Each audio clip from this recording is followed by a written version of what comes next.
គេនិយាយថាអ្នកដែលមើល Peggy Doll មួយនេះភាគច្រើនគឺមានបញ្ហាអត់ស្រួលខ្លួនតុក្កតា Peggy Doll ហ្នឹងចាប់ផ្ដើមល្បីនៅឆ្នាំ2015នៅលើអនឡាញនៅពេលដែលមនុស្សជាច្រើន report ថាគេមានអារម្មណ៍អត់ស្រួលខ្លួនវិលមុខចង់ក្អួតធេងថងនៅពេលដែលមើលតុក្កតាមួយហ្នឹងតុក្កតា Peggy នេះមានប្រវត្តិច្បាស់លាស់ដូចតុក្កតា Annabelle តុក្កតា Robert ឬមួយក៏តុក្កតា Letta ឯង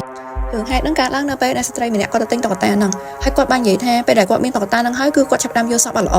ហើយមានបញ្ហាទាក់ទងមួយសុខភាពច្រើនទៀតដល់អញ្ចឹងទៅគាត់ក៏តាក់ទងទៅ Jen Harris ដើម្បីឲ្យមកជួយមើល Jen Harris ហ្នឹងគាត់ដូចជា Ed ហើយនឹង The Warren ដែរគាត់គឺជាអ្នកស៊ើបអង្កេតទៅលើរឿងវិញ្ញាណអស់ហ្នឹងរឿងដែលគាត់ចាប់អារម្មណ៍គឺនៅពេលដែល Jen គាត់យកតុក្កតាហ្នឹងមកកន្លែងរបស់គាត់ថា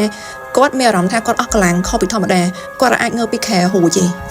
បន្ទាប់ពីហ្នឹង Jen ក៏គាត់ share រូបថតជាមួយនឹងវីដេអូតាក់ទងជាមួយនឹងតុក្កតា Peggy ហ្នឹងនៅលើអនឡាញដោយសារតែរឿងចម្លែកកើតឡើងច្រើនគេក៏សិក្សាទៅលើតុក្កតាមួយហ្នឹងមនុស្សជាច្រើនបន្ទាប់ពីឃើញវីដេអូនៅរូបថតរបស់ Peggy ហ្នឹងហើយគេក៏ report ថាមានអារម្មណ៍ឈឺក្បាលចុកធូងធេងថងចង់ក្អួតហើយអ្នកខ្លះក៏មានអារម្មណ៍សម័យរវើយទៅដល់រូបភាពដែលអត់ល្អ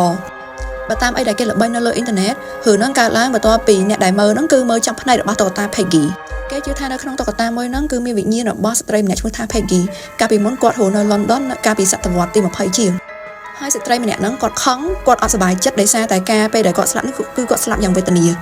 តែក៏មាន theory ខ្លះទៀតគេនិយាយថារឿងហ្នឹងប្រហែលកើតឡើងដោយសារតែផ្លូវចិត្តរបស់អ្នកដែលមើលតុក្កតាហ្នឹងឯងព្រោះអីគេនិយាយតគ្នាថានៅពេលដែលមើលតុក្កតាហ្នឹងទៅមានអារម្មណ៍អត់ស្រួលខ្លួនអញ្ចឹងអ្នកដែលមើលបន្តទៀតក៏គាត់មានអារម្មណ៍ថាភ័យគាត់មានអារម្មណ៍ថា stress ហើយមានអារម្មណ៍អត់ស្រួលខ្លួនដូចដែលអ្នកដែលប្រាប់គាត់ហ្នឹង